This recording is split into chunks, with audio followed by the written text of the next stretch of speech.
Evening again, everybody. Continuing this hero series, my last video talked about a hero, I think, would be somebody who has to have pure motives.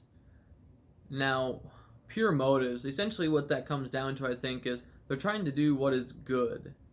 They're always trying to do what is good for all people and for the individual people they're trying to save. Now, what exactly is good is a big question. Whose morality? What good? How do you decide that that's good? Imposing your good, your morality upon somebody else. What you could go on and on about, the big question of, do you think people are overall good or overall evil?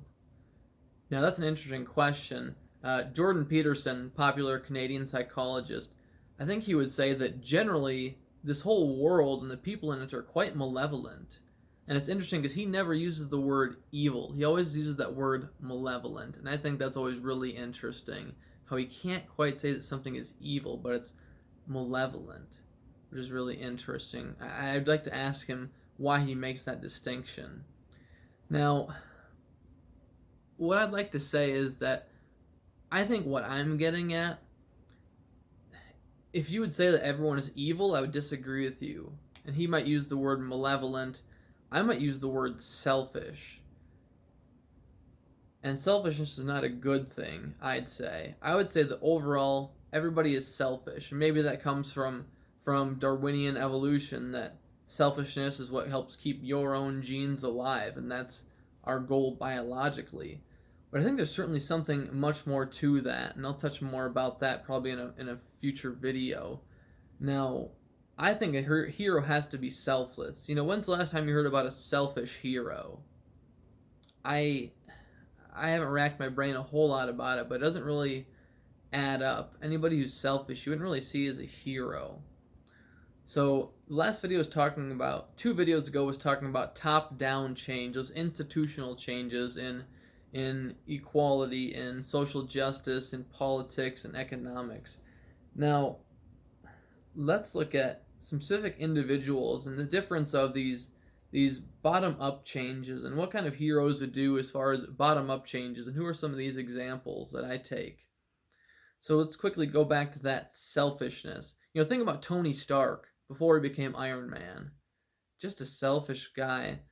Certainly came up with a lot of different inventions, probably made a difference in the world, creating some inventions to help out different people, but it seemed like there was some good amount of selfishness, just trying to enjoy the pleasures of being his self-proclaimed billionaire, playboy, philanthropist, genius. He seemed to really take a lot of pleasure in those things and not really trying to make a big difference in the world. He did make a difference in the world, but I don't think that was what his goal or what his motives were.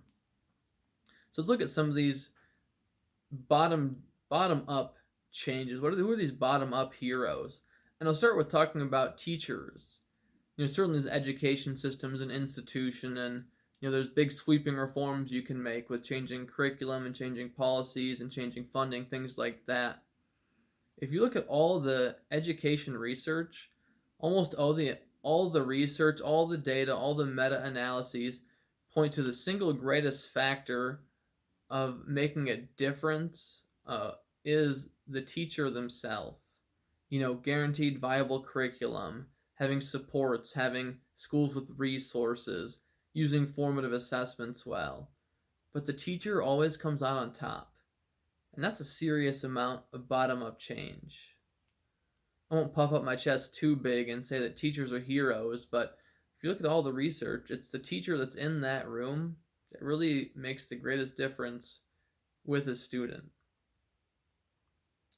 So if you're looking at institutional change on that, you can say what you want about the education system and the university education system. From a top-down perspective, universities are starting to get a bad rap, especially from the conservative right, talking about these liberal factories in universities. Jordan Peterson overall just goes out and says that we'd probably be better off without the university system, which is a serious accusation. He talks a lot about the modern university in episode 34 of the Jordan B. Peterson podcast, so check that out.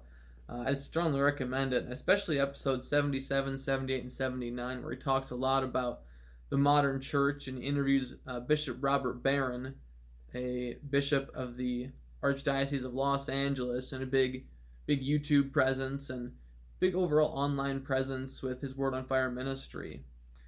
So certainly modern heroes, changing people from the bottom up, being those role models, being those people who affect student lives. Huge changes and great things that teachers are doing. What else would a hero do, or what else is an example of the hero? How do you change someone's life? Well, do it yourself. Change your life. Go out there, make good choices, do what you need to do, work hard, and change your life. The self is often that instrument of change that we're looking for to change our lives or to save our world, to save ourselves even first. So, look at that, this whole philosophy of, help yourself, pull yourself up by the bootstraps, work harder, accomplish things. There's a lot of people like that. There's a famous, we're in this big culture of self-help. There's thousands of self-help books out there. You can't swing around a dead cat without hitting a self-help book. They're everywhere.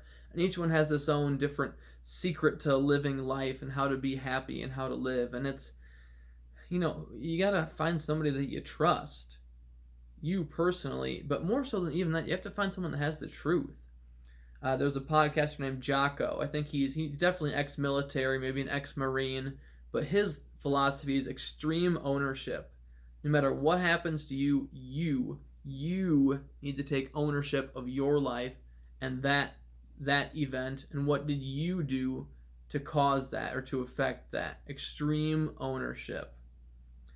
Now, to contrast that, another military guy, he came and visited our school last spring sometime. He sat down and talked with all the athletes in the library, and not only was this guy a Navy SEAL, Greg Stubbe was a Green Beret, the elite of the elite. And it's interesting because a pastor invited him to our school, and he made this bold claim. He said there's two kinds of people in this world. There's the kind of people that think that they're tough, and then there's the kind of people that have been knocked down and beat up and have been taught that they're not tough. And that's awesome. There's this country song, the chorus ends, and I thought I was tough. I was talking about this woman who I assume was battling cancer or some kind of a disease. I can't remember the details, but a hero is somebody who would try and save us. Does that mean that a hero has to admit that they're not tough? Or do we need to admit that we're not tough? To have a hero enter our lives, before we can become a hero or change, maybe we need to admit something to ourselves. Maybe it's that we need to admit that we need help. Now, can we help ourselves? Maybe. But if we don't think that we need help, we're never going to do anything to change ourselves. And I think that the reason why I'm doing this is not a self-help video series. This is a hero video series. I believe a lot more in the fact that there's a hero out there that could come and help you and save the world and change the world and help you. You, the person, you, the soul, you, to make your life better, to change your world and make your world a better place. Some modern day examples, we talked about Nelson Mandela and institutional change, but certainly when he was in prison, I'm sure he made a lot of difference in people. There was the priest Maximilian Kolbe that he traded places with somebody and went into, I believe it was Auschwitz concentration camp, and what he did there and the hope he inspired in there. And you look at the martyrs that were in, I don't know if it's Vietnam or Korea. Another priest from Kansas. I can't think of the name immediately, but fantastic priest that gave incredible inspiration and hope, that bottom-up change, that individual care, one person to another person, that huge amount of care.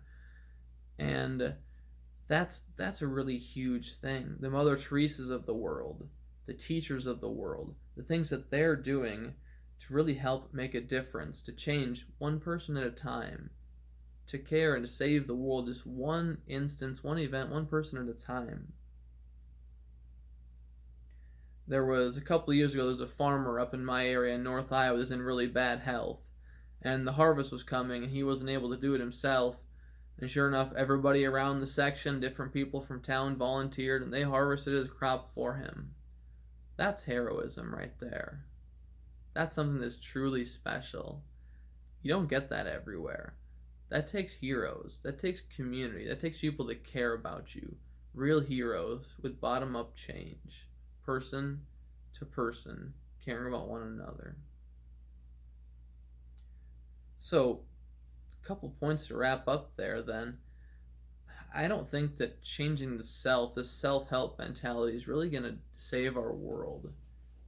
I think it has to come from somebody else, from some hero. Let me know what you think about that.